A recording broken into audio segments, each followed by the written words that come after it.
Hello student, कैसे हो आप सभी। एक बार फिर से आप सभी का निकिता क्लासेस में बहुत बहुत स्वागत है। आज के इस वीडियो में हम बीएसटीसी और पीटीटी से संबंधित जो है आप जितने भी स्टूडेंट जुड़े हुए हैं वो देख लेना। आज का हमारा जो टॉपिक है वो है राजस्थान का अफवाह तंत्र। ठीक है, इससे संबंधित आपको देखिए यहाँ से क्वेश्चन 3 से 4 क्वेश्चन यहाँ पर आपको देखने को मिलेंगे, क्योंकि इस टॉपिक से हर बार क्वेश्चन पूछे जाते हैं। आप ओल्ड पेपर भी जो है देख सकते हो। यहाँ पर आपको रेगुलर जो है क्लासेस मिलेगी, तो चैनल को अभी जाके सब्सक्राइब कर लेना और अगर वीडियो अच्छा लगे तो इसको लाइक जरूर कर देना और बेल आइकन को जरूर प्रेस कर लेना, ताकि नेक्स्ट वीडियो आपको जैसे है वो आपको मिल जाए। देखिए, जो राजस्थान का अफवाह तंत्र है, ठीक है, राजस्थान के अफवाह तंत्र को 3 भागों में बांटा गया है। ठीक है, अब वो 3 भाग कौन कौन से वो मैं आपको बता देता हूँ। सबसे पहला जो भाग है वो है आंतरिक, ठीक है, आंतरिक प्रवाह क्षेत्र, आंतरिक प्रवाह क्षेत्र। ठीक है, दूसरा जो हमारा भाग है वो है अरब सागरीय नदीय तंत्र, अरब सागरीय नदीय तंत्र।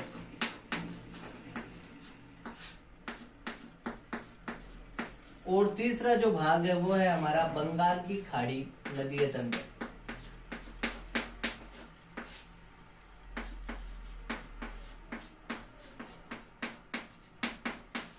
ठीक है, अब देखिए, आंतरिक प्रवाह क्षेत्र, अरब सागरीय नदीय तंत्र और बंगाल की खाड़ी, ये जो अफवाह तंत्र 3 भागों में है। ठीक है, देखिए, अगर आप मैप की सहायता से किसी भी राजस्थान को, मैं आपको एक ही सजेस्ट करूंगा कि अगर आप खुद भी घर पर पढ़े ना, बुक्स से पढ़े ना, तो अपने साथ में राजस्थान का एक मानचित्र आपको कंप्लीट याद होना चाहिए। आप बाय कर सकते हो अपने नजदीकी स्टोर से ऑफलाइन। ठीक है, वहां से देखिए कुछ इस प्रकार से हमें राजस्थान देखने को मिलता है। ठीक है, अब ये जो हमारा राजस्थान है, ठीक है, अब इसके जो है जो अब देखिए, आंतरिक प्रवाह क्षेत्र का मतलब हो गया कि राजस्थान के अंदर ये जो है नदियां होती है जिनका उद्गम राजस्थान में होता है और वो समाप्त भी कहाँ होती है, राजस्थान में ही होती है। ठीक है, समझ रहे हो। आंतरिक प्रवाह क्षेत्र की जो नदियां होती है, इनसे देखिए 2 पॉइंट यहाँ पर लिखता हूं कि इनका जो उद्गम होता है, ठीक है, इनका जो उद्गम होता है वो तो क्या होता है भैया, निश्चित होता है। यानी उद्गम कहां से होता है, उद्गम जहां से भी होता है वो निश्चित होता है। लेकिन इनका जो है, चेक कर लेता हूं, हाँ, इनका जो है समाप्ति स्थल जो है, इनका समाप्ति स्थल जो है वो क्या होता है, अनिश्चित होता है। सर समझ में नहीं आया, एक बार अच्छे से समझा दो। ठीक है, तो देखिए इस चीज को मैं आपको समझा देता हूं। होता क्या है, आंतरिक प्रवाह क्षेत्र की जो नदियां हैं वो हमारे राजस्थान से निकलती है और राजस्थान में आप जो है वो वापस समाप्त हो जाती है। ठीक है, तो इनका जो उद्गम है, ठीक है, उद्गम जो है वो तो क्या होता है, निश्चित होता है। जैसे कि मान लो कि जो आंतरिक प्रवाह की नदी है कांतली नदी, ठीक है, जो कि खंडेला की पहाड़ियों से सीकर से निकलती है। ठीक है, अब वो निकलेगी तो वहीं से, लेकिन वो समाप्त कहां पे होगी, ठीक है, उसका कोई निश्चित स्थान नहीं है, यानी उसका स्थान क्या होता है, अनिश्चित होता है। ठीक है, अब मैं बात करता हूं अरब सागरीय जो नदीय तंत्र है। ठीक है, अब हमारे राजस्थान में जो आंतरिक प्रवाह क्षेत्र की जो आंतरिक प्रवाह क्षेत्र है वह कितना परसेंटेज है, वो 60% है। यानी सबसे ज्यादा एक डायरेक्ट क्वेश्चन बनता है कि राजस्थान का जो प्रवाह क्षेत्र है, सबसे बड़ा प्रवाह क्षेत्र कौन सा है, आंतरिक प्रवाह क्षेत्र, अरब सागरीय नदीय तंत्र और बंगाल की खाड़ी नदीय तंत्र। तो देखिए, सबसे बड़ा जो प्रवाह क्षेत्र होगा वो होगा आंतरिक प्रवाह क्षेत्र। कितना परसेंटेज है, 60% है। फिर यहाँ पर मैं बात करता हूँ कि अरब सागरीय नदीय तंत्र। सर अरब सागरीय नदीय तंत्र के बारे में समझाओ, तो देखिए अरब सागरीय नदीय तंत्र होगा इधर। ठीक है, अरब सागरीय जो है वो इधर होगा। ठीक है, राजस्थान के यहाँ पर आप जो है दक्षिणी पश्चिम में देख सकते हो। ठीक है, अब जो बंगाल की खाड़ी की नदियां होगी वो किधर होगी, वो होगी इधर। ठीक है, यानी पूर्व से दक्षिण। ठीक है, बंगाल की खाड़ी। अब देखिए, आंतरिक प्रवाह क्षेत्र, अरब सागरीय नदी तंत्र और बंगाल की खाड़ी का नदी तंत्र। अब जो बंगाल की ये जो अरब सागरीय नदी तंत्र है ये तो है 16%। ठीक है, और ये जो हमारे बंगाल की खाड़ी का जो नदी तंत्र है ये कितना है, ये है 24%, यानी 24%। ठीक है, तो अब हम जो सबसे पहले पढ़ने वाले हैं, जिससे कि हर बार अधिक क्वेश्चन पुटअप होता है, वो होता है आंतरिक प्रवाह क्षेत्र से। ठीक है, तो हम आंतरिक प्रवाह क्षेत्र की जितनी भी हमारी नदियां हैं वो पढ़ेंगे। खास करके पहले हम उनको पढ़ेंगे जिनसे हर बार क्वेश्चन पुटअप होता है। ठीक है, जिनसे हर बार क्वेश्चन आता है, पहले उनको लेंगे, ठीक है। तो आप जो है बने रहिए वीडियो में। सबसे पहले हम जो नदी को पढ़ने वाले हैं वो नदी है हमारी घग्गर नदी। अब ये घग्गर नदी कौन से प्रवाह क्षेत्र से आती है बताओ? घग्गर नदी जो है वह किस प्रवाह क्षेत्र से आती है? आंतरिक प्रवाह क्षेत्र से आती है, ठीक है। ये आपको पता होना चाहिए, ठीक है। तो जैसे कि मैंने आपको बताया था, यहाँ पर आप नोट्स बनाओ ना तो उसके नीचे राजस्थान का मैप जरूर बनाए। देखिए यहाँ से मैं आपको पहले समझा रहा हूँ, ठीक है। ये मान लो कि हमारा राजस्थान है, ठीक है। और ये जो राजस्थान है, राजस्थान का उत्तरी, ठीक है, उत्तरी है, ठीक है। उत्तरी क्षेत्र में यहाँ पर आप सभी को पता है, यहाँ पर आता है श्रीगंगानगर, ठीक है, श्रीगंगानगर आता है। और यहाँ पर आता है हनुमानगढ़, ठीक है। शॉर्ट फॉर्म में आपको समझा रहा हूं, ठीक है। इधर जो है, इधर है पाकिस्तान। अब जो घग्गर नदी है इसका उद्गम कहाँ होता है? तो घग्गर नदी का जो उद्गम होता है वो होता है शिवालिक की पहाड़ियों से। यानी जो शिवालिक की पहाड़ियां हैं, ये तो आपको पता है कि शिवालिक की जो पहाड़ियां हैं वो कहाँ है? शिवालिक की जो पहाड़ियां वह है हिमाचल प्रदेश में, एचपी के अंदर, ठीक है, हिमाचल प्रदेश के अंदर है। अब ये जो है इधर से शिवालिक की पहाड़ियों से नदी आती है और ये हमारे राजस्थान में कहा मिलती है? कौन से गांव से मिलती है? तो एक गांव पड़ता है हमारे हनुमानगढ़ में, टिब्बी, ठीक है। कौन सा गांव पड़ता है? टिब्बी, जो कि है कहाँ? हनुमानगढ़ में। टिब्बी गांव जो हनुमानगढ़ है वहां से ये राजस्थान में प्रवेश करती है। तो आपसे डायरेक्ट ये भी पूछा जा सकता है कि जो घग्गर नदी है वो राजस्थान में कौन से गांव से प्रवेश करती है या फिर राजस्थान के किस जिले से प्रवेश करती है? तो आपको याद रखना है टिब्बी हनुमानगढ़ से जो है वो घग्गर नदी प्रवेश करती है। और ये घग्गर नदी श्रीगंगानगर, जो हनुमानगढ़ श्रीगंगानगर से होते हुए पाकिस्तान में भी चली जाती है कई बार। देखिए आंतरिक प्रवाह क्षेत्र की जितनी भी नदियां होती है वह किस पे निर्भर रहती है? एक क्वेश्चन पूछ रहा हूं, ठीक है, आपसे, किस पर निर्भर रहती है?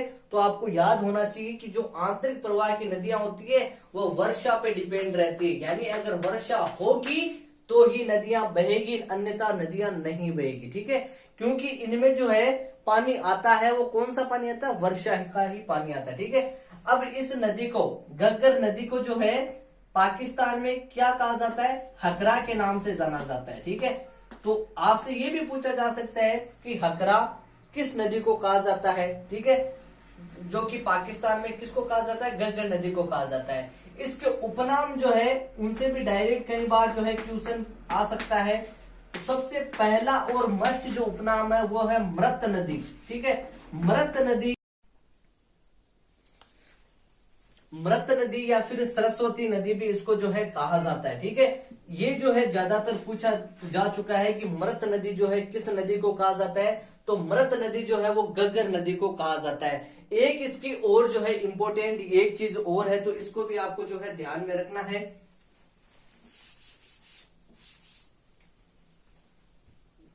घग्गर नदी जो है वो राजस्थान की सबसे लंबी नदी है, ठीक है, आंतरिक प्रवाह क्षेत्र से, ठीक है। आंतरिक प्रवाह क्षेत्र से देखेंगे तो घग्गर नदी राजस्थान की सबसे लंबी नदी है। वैसे राजस्थान की सबसे लंबी नदी कौन सी है? चंबल नदी है, ठीक है। और पूर्णतया राजस्थान में बहने वाली सबसे लंबी नदी कौन सी है? वो है बनास नदी, ठीक है। अभी मैं आपको सभी जो है याद करवाऊंगा। बोलो सीएम, ये मैंने जो है ट्रिकें आप सभी के लिए तैयार करके रखी है, ताकि जब आपको एग्जाम में पेपर मिले ना तो आप ऐसे ना सोचो कि सर जितना याद किया था उतना अब कैसे याद करेंगे। डीप जो कई बार क्वेश्चन पूछ लेते हैं, ठीक है। जैसे कि यहाँ पर आपसे पूछ लिया जाता है कि मृत नदी किस नदी का उपनाम है, तो आपको याद नहीं है सर, पता नहीं है, लेकिन अभी मैं आपको याद भी करूंगा, ठीक है। ये जो है आंतरिक प्रवाह क्षेत्र से सबसे लंबी नदी है। आंतरिक प्रवाह क्षेत्र से सबसे लंबी नदी जो है वो कौन सी है भैया? घग्गर नदी है। और इससे सबसे लंबी है तो सर इसकी लंबाई कितनी है? तो इसकी लंबाई है 465 किलोमीटर, ठीक है। 465 किलोमीटर जो है इसकी लंबाई है। कहां पे? ठीक है, टोटल जो लंबाई यहाँ पर राजस्थान की है 465, ठीक है। शिवालिक की पहाड़ियां एचपी, यहां से इंपोर्टेंट नहीं होता है, लेकिन टिब्बी हनुमानगढ़ कहां से प्रवेश करती है वो आपसे पूछा जा सकता है, ठीक है।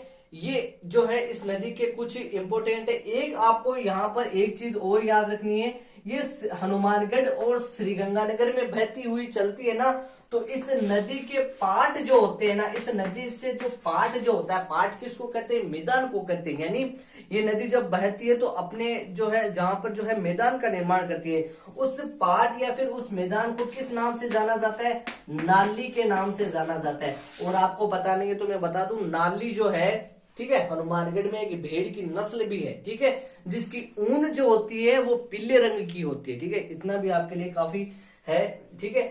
तो इसका जो पार्ट होता है वो श्रीगंगानगर हनुमानगढ़ में जो पार्ट है वो क्या कहलाता है, नाली कहलाता है, ठीक है।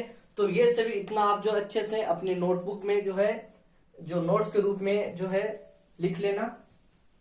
फिर जो अब जो दूसरी नदी लेंगे वो भी काफी इंपॉर्टेंट है, पोज कर लेता हूं ताकि। अब देखिए दूसरी जो नदी यहाँ पर हम पढ़ने वाले हैं, काफी इंपोर्टेंट नदी है, ध्यान से समझ लेना, कांतली नदी, ठीक है। कांतली नदी जो है वो भी काफी इंपोर्टेंट है, ये हमारे जो राजस्थान में है, ठीक है। यहाँ पर कौन सा जिला है, यहाँ पर सर झुंझुनू जिला है, ठीक है। झुंझुनू के जस्ट इधर जो है कौन सा जिला है, एक जिला आता है सीकर, ठीक है।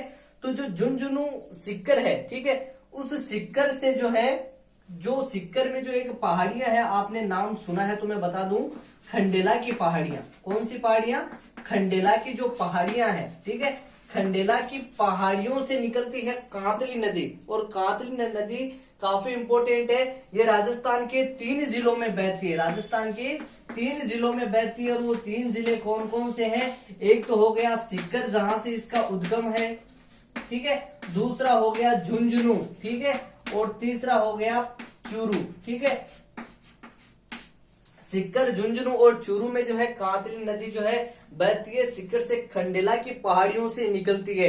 इसकी इंपॉर्टेंट चीज आपने जो है पढ़ा होगा कि लेवल फर्स्ट में बीएसटीसी जो है रीट 2022 का जो अभी जो पेपर हुआ था, जस्ट जो 23 में हुआ था, ठीक है, उसमें पूछा गया था गणेश्वर सभ्यता, ठीक है, गणेश्वर सभ्यता।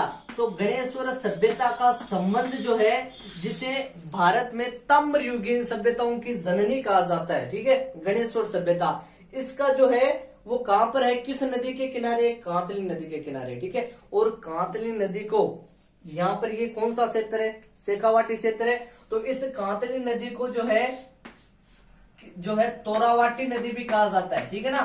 किस नाम से जाना जाता है, तोरावाटी। जहां भी आपको पता चले कि तोरावाटी क्षेत्र से नदी कौन से संबंधित है, तो वो कांतली नदी है। और ये राजस्थान की सबसे लंबी नदी है, पूर्णतया राजस्थान में बहने वाली आंतरिक प्रवाह की सबसे लंबी नदी है, जिसकी लंबाई है 100 किलोमीटर, यानी 100 किलोमीटर इसकी लंबाई है, ये आंतरिक प्रवाह की है, ठीक है। यानी केवल ओनली फॉर सीकर। अगर जो देखिए सीकर से इसका उद्गम है, अधिक वर्षा हुई तो झुंझुनू तक पहुंच जाएगी, फिर अगर अधिक वर्षा हुई तो ये चूरू तक भी पहुंच जाएगी, ठीक है, चूरू तक भी पहुंच जाएगी। तो ये जो होता है ये है कांतली नदी से संबंधित। 2 चीजें यहाँ से आपको याद रखनी है कि सीकर इसका उद्गम कहाँ होता है, खंडेला की पहाड़ियों से होता है। एक आपसे पूछा जा सकता है कि गणेश्वर सभ्यता किस नदी के किनारे है, तो गणेश्वर सभ्यता कांतली नदी के किनारे, जो कि सीकर में खंडेला की पहाड़ियों से जो है जिसका उद्गम होता है, जो 3 जिलों में बहती है, सीकर, झुंझुनू और चूरू में बहती है। आंतरिक प्रवाह की पूर्णतया राजस्थान में बहने वाली सबसे लंबी नदी है, जिसकी लंबाई है 100 किलोमीटर है। यहाँ पर जो है इस नदी के किनारे गणेश्वर सभ्यता भी है, जिसे गणेश्वर सभ्यता को भारत में ताम्रयुगीन सभ्यताओं की जननी जो है किसको कहा जाता है, गणेश्वर सभ्यताओं कहा जाता है, जिसको बीएसटीसी लेवल जो है रीट लेवल फर्स्ट में भी जो है पूछा जा चुका है, ठीक है। अब जो हमारी जो तीसरी नदी आती है वो काफी इंपोर्टेंट है, ठीक है, उसको आपको ध्यान से जो है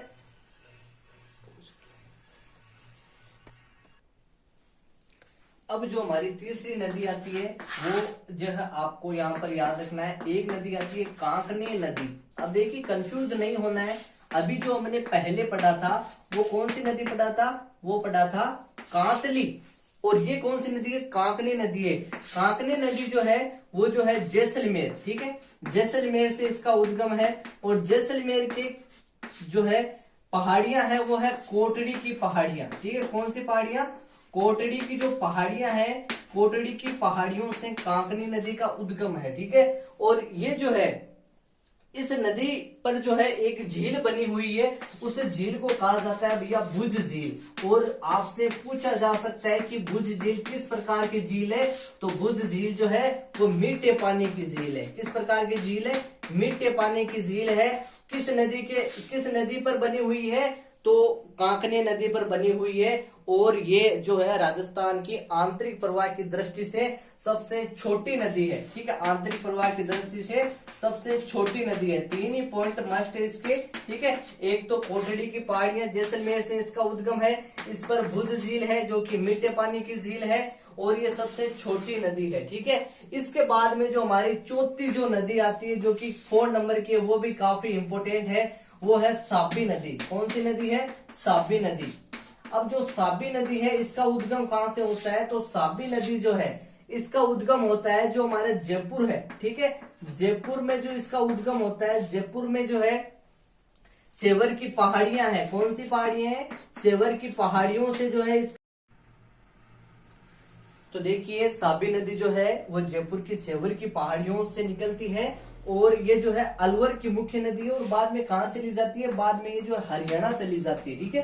तो आपसे इतना डीप तो नहीं पूछा जा सकता है, लेवल फर्स्ट से कई बार क्वेश्चन आता है कि राजस्थान की एकमात्र ऐसी कौन सी आंतरिक प्रवाह की नदी है जो राजस्थान से जिसका उद्गम है और वो किसी दूसरे राज्य में प्रवेश करती है, तो एकमात्र ऐसी नदी है कौन सी, साबी नदी, ठीक है। अलवर की ये मुख्य नदी है, ठीक है। इसके बाद में यहाँ पर हम जो है 2 ही नदियां और पढ़ने वाले जो कि आपकी काफी इंपोर्टेंट है, तो मैं इसको पोज कर लेता हूं। अब जो पढ़ेंगे वो हमारी जो नदी है, ठीक है, वो है रूपा रेल नदी, ठीक है, रूपा रेल नदी। अब देखिए रूपा रेल नदी से क्या क्वेश्चन आता है, रूपा रेल नदी से पहले तो हमें इसके उपनाम पता होने चाहिए। कई बार जो है डायरेक्ट जो है इसके उपनाम जो है दे दिए जाते हैं, और उपनाम जो है हमको याद होने चाहिए, ठीक है। इसको वराह नदी भी कहा जाता है, ठीक है, वराह नदी। यानी आपसे पूछा जाए ऑप्शन में अगर कभी वराह नदी हो तो आपको डायरेक्ट कर देना है रूपा रेल नदी, ठीक है। दूसरा यहाँ पर पूछा जाता है लसावरी नदी, लसावरी नदी, ठीक है। वराह नदी या फिर लसावरी नदी के नाम से अगर आपको जो है मिले, कई बार एग्जाम में पूछा जा सकता है उपनाम से संबंधित, ठीक है, तो ये आपको याद रखना है। दूसरी चीज कि रूपा रेल जो नदी है इसका उद्गम कहां से होता है, ठीक है। तो रूपा रेल जो नदी है इसका उद्गम जो होता है वो होता है अलवर से, ठीक है। अलवर में जो है पहाड़ियां हैं। अलवर में कौन सी पहाड़ियां हैं, देखिए इधर नाम लिख रहा हूं, अलवर में पहाड़ियां हैं उदयनाथ की पहाड़ियां। उदयनाथ की जो पहाड़ियां हैं वहां से इसका जो है उद्गम होता है, और अलवर से फिर ये कहां जाती है, अलवर से फिर जाती है भरतपुर में, ठीक है। ये नदी जो है अलवर से कहां जाती है, अलवर से भरतपुर में जाती है। और जो है जब ये अलवर से भरतपुर में जाती है तो इस पर जो है एक झील भी बनी हुई है, ठीक है। उस झील का नाम है मोती झील, ठीक है। कौन सी झील है, उस नाम का नाम क्या है, मोती झील जो है उस झील का नाम है। यहाँ पर एक चैनल भी बना हुआ है, कई बार पूछा जा सकता है कि सुजान गंगा चैनल, ठीक है, सुजान गंगा चैनल जो है वो किस नदी के किनारे यानी किस नदी पर बना हुआ है, तो आपको याद रखना है रूपा रेल नदी है उस पर बना हुआ है। अब जो क्वेश्चन यहाँ से आएगा, ठीक है, मैंने अभी आपको बताया था जब हमने कांतली नदी को पढ़ा था, ठीक है, सबसे पहले जो पढ़ा था, ठीक है, सबसे पहले कौन से, एक तो कांतली नदी गग्गर नदी को पढ़ा था, कांतली को पढ़ा था, कांकनी नदी को पढ़ा था, ठीक है। अब देखिए एक जो है भरतपुर में जो है, भरतपुर में ये जो भरतपुर जिला है इसमें जो है ताम्रयुगीन जो है, यहाँ पर ताम्रयुगीन सभ्यता है, ठीक है। किस नदी के किनारे, रूपा रेल नदी के किनारे ताम्रयुगीन सभ्यता है, ठीक है। ये भी जो है कई बार क्वेश्चन पूछा जा सकता है, इसको इसी प्रकार से नोट आउट आपको जो है इस प्रकार से डायग्राम, ताकि आपको अच्छे से समझना हो, ठीक है। थोड़ा सा गैप दे देना, यहाँ से आपको जो है एक झील बनानी है मोती झील, ठीक है। सुजान गंगा चैनल है, भरतपुर में ताम्रयुगीन है, ठीक है। और ये जो है ये जो मोती झील है ये क्या है भैया, भरतपुर की लाइफ लाइन है, ठीक है। क्या है, भरतपुर की लाइफ लाइन आपसे पूछा जा सकता है, ठीक है। अब देखिए उपनाम वराह नदी, लसावरी नदी, ठीक है। वराह नदी, लसावरी नदी या फिर रूपा रेल से आप इसको रूपनारायण नदी भी आपको दे सकता है। ठीक है, कि इसका जो है कौन सा एक उपनाम है, वो रूपनारायण को आपको देखने से पता चल जाएगा कि रूपा रेल का है, लेकिन वराह नदी का पता नहीं चलेगा, लसावरी का पता नहीं चलेगा। ये आपको दोनों याद रखने। ठीक है, फिर ये आता है उदयनाथ की पहाड़ियां, अलवर से इसका उद्गम होता है। ठीक है, और यहाँ पर जो है भरतपुर की जो है लाइफ लाइन है। ठीक है, फिर यहाँ पर जो है एक ताम्रयुगीन सभ्यता है। ठीक है, ताम्रयुगीन जो है सभ्यता है। अब जो हमारी जो झील आती है दूसरी, मोती झील, एक हमने भुज झील को पढ़ा था जो कि मीठे पानी की, वो कहां पे है, कांकरी नदी पर। मोती झील है वो किस नदी पर है, रूपा रेल नदी पर। इनमें कंफ्यूज आपको बिल्कुल भी नहीं होना है। ठीक है, अब जो हमारी जो वैसे अंतिम है, क्योंकि इंपोर्टेंट, वैसे नदियां आपको पता है आंतरिक प्रवाह बहुत है, लेकिन जो अब इंपोर्टेंट में एक लास्ट यही है, रूपनगढ़ नदी। ठीक है, रूपनगढ़ जो नदी है, ठीक है, रूपनगढ़ जो नदी है, इससे एक ही क्वेश्चन पूछा जा सकता है कि निम्बार्क संप्रदाय की जो पीठ है वो कहाँ है, किस नदी पर है। ठीक है, तो जो रूपनगढ़ नदी है ये है कहाँ, तो ये आपको ऐसे पता होना चाहिए। एक जिला है हमारे राजस्थान में, अजमेर। ठीक है, कौन सा जिला है, अजमेर जिले में से जो है रूपनगढ़ नदी जो है इसका उद्गम है अजमेर, और इसका समाप्ति जो स्थल है वो कहाँ मिलती है, जयपुर में। आपको पता है सांबर झील है, कौन सी झील है, सांबर झील, और इस सांबर झील में ये मिल जाती है।